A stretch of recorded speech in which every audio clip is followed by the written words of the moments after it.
Hello, welcome to Homesteading Northwest Florida. It is October 3rd, 2024, and it is 9:30 in the morning. Now, the peppers it's getting colder every day, not as steaming hot. Oh yeah, I put a piece of garlic. Oh boy, I don't know if it helped. This is my grapefruit tree I'm trying to grow. Oh my gosh, something got in here. Ate the other ones too. Oh man.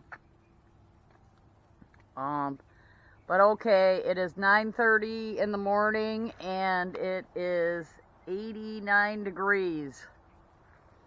One of the last hot ones here, I kind of think. Got tons of peppers growing. Gonna have to parboil them and freeze them. And I don't know how much bigger they're getting, but they're still with the Master Blend fertilizer water. I'd like to see these Aji Dulce peppers get a little bit larger because they're different. And this particular bed was in the extreme heat until the sun is different here now. But yep, lots of peppers. Oh my gosh, here's one with 3. So hopefully they'll have time to get a little bit bigger. But I've been getting into the bees, and in 2020, September 16th, I think it was like 6:30 p.m. in 2020, we had Hurricane Zeta come through here. And it knocked down a whole bunch of trees here. Big trees. Took the top off of this tree right here, and it's still in my yard here. Here's a part of the oak that came down now it's deteriorating. And here's a great big oak that crushed this fence. And I cut a lot of it up for firewood, but it's very thick, and I didn't really at the time have time to, use it all for firewood. Plus, this area is not quite on my property. That's a lot of poison ivy that I got to get rid of. But anyhow, the lower portion of this tree, and I'm doing this because it's very sunny in the afternoon. It's very hot over here. The lower portion of this tree probably used to be quite a bee tree because it's completely hollow at the top.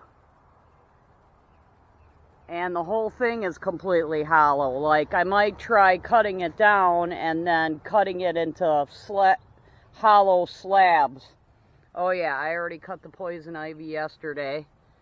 But I wanted to take this front off because this won't survive, most likely, this tree falling, if I cut it. And I want to see in here if there's any propolis or beehives or what. So I'm going to try to rip this open and see what's in here. See what remnants are in here. Wow, that's even hard to get out.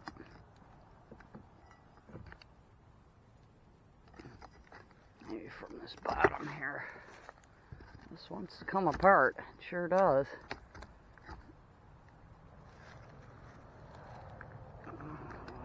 Well, oh, here's a piece. But, boy, I'd like to get the whole thing out of there. But, oh, it's not going to come this way, I don't think.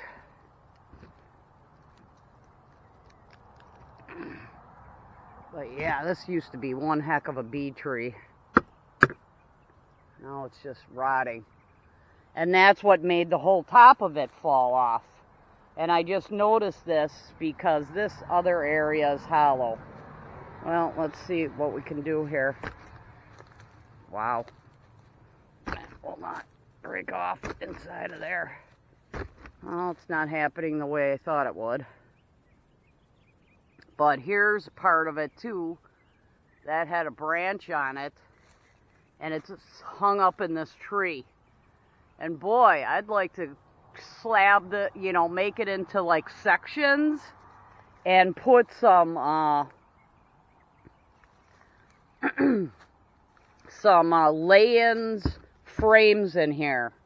And to me, the lay-ins frames seems like they'd be easier to make. So I'm going to try to get this piece out of here, maybe, or cut it. Actually, that's what I might do.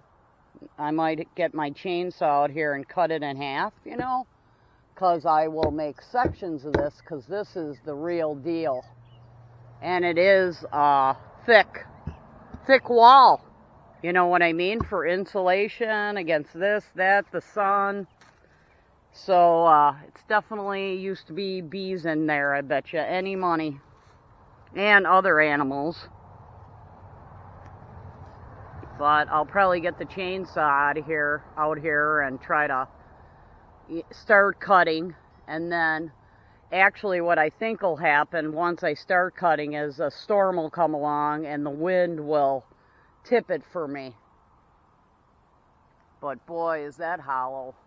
I never saw anything like it. Alright, well, thanks for watching. And we're building our other beehive, but boy, is this natural.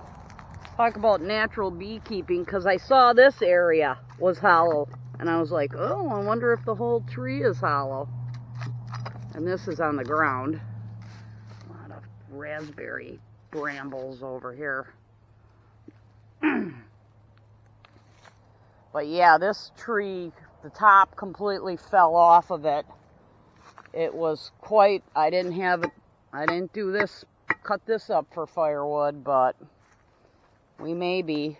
But I got enough in the back with the cedar trees. So yeah. But yeah, that's the bee tree over there.